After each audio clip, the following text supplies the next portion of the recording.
the Senate in this year's midterms.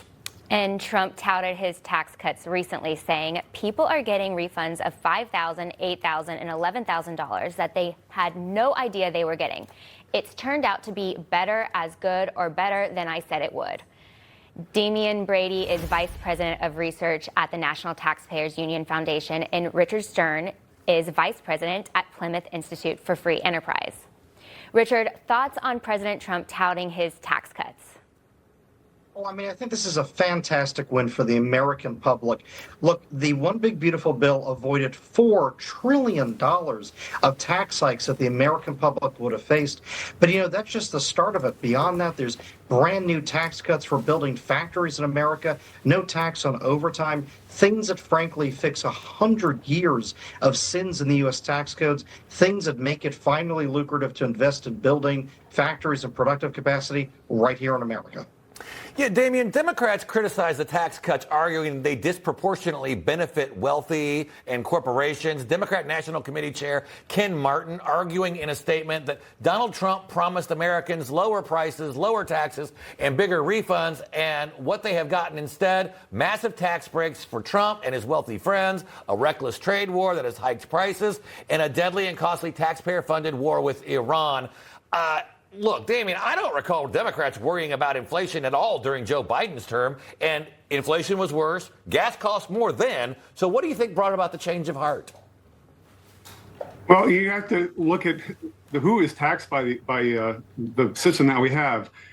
Ronald Reagan brought in the first modern era of tax reform back in the 1980s. And since then, the tax code has grown much more progressive, meaning that the burden of income taxes have shifted to basically the top income earners, and roughly 30% of tax filers have no tax obligation because of the various tax credits that are included, deductions.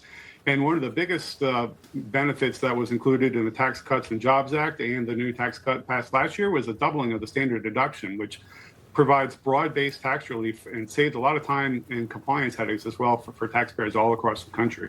Yeah, Damian, to that point, I think I saw a chart yesterday that said the top 1% of earners pay 45% of the taxes.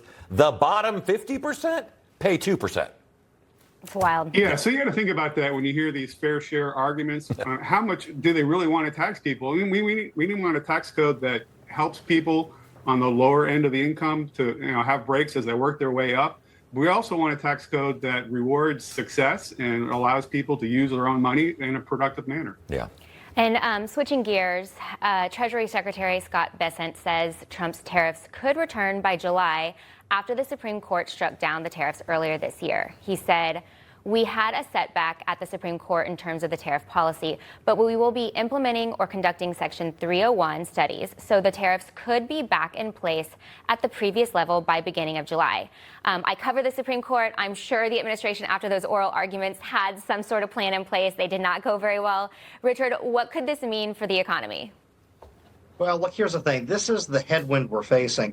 Look, the tax cuts in the One Big Beautiful Bill are great. They allow more growth. They let Americans keep more of the money. Tariffs, on the other hand, unfortunately, it looks like Americans paid virtually all of the tariff burden that was imposed last year. And if the administration imposes more tariffs, it's just going to come out of the pockets of hardworking Americans and American families.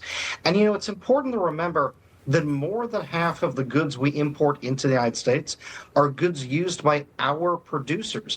Aluminum sheets used by Boeing to make airplanes and, all manner of other parts that are brought in to make American-made cars.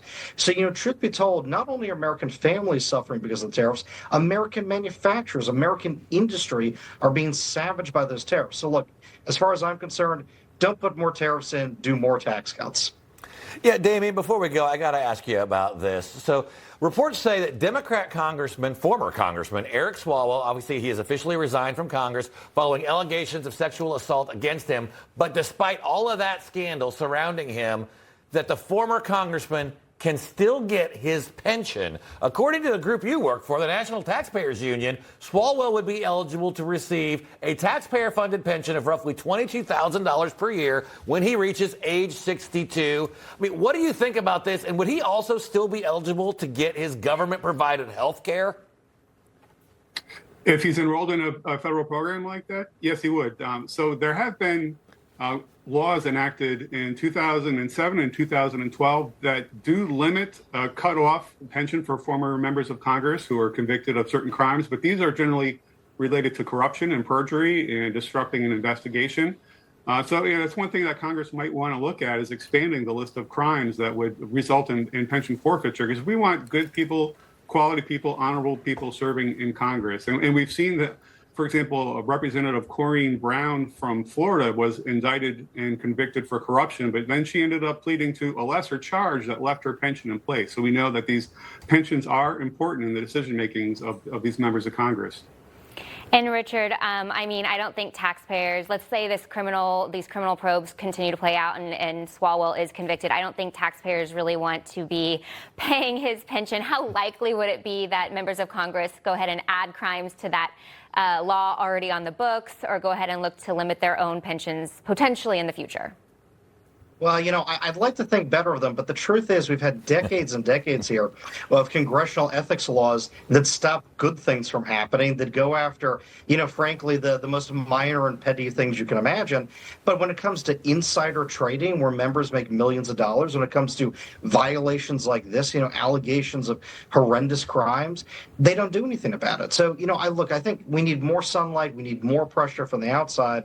But this just is one more case study where Congress isn't held accountable, where the D.C. politicians and bureaucrats are taking advantage of Americans and taxpayers across the country, and they're not held to account for it. So, we need to talk about this story as much as possible, and I'll keep my fingers crossed. Yeah, I spent a decade working there in Washington, D.C. You still do it. So good. I have very little confidence that they will police themselves on this. All right, Damian, Richard, great to see you guys this morning.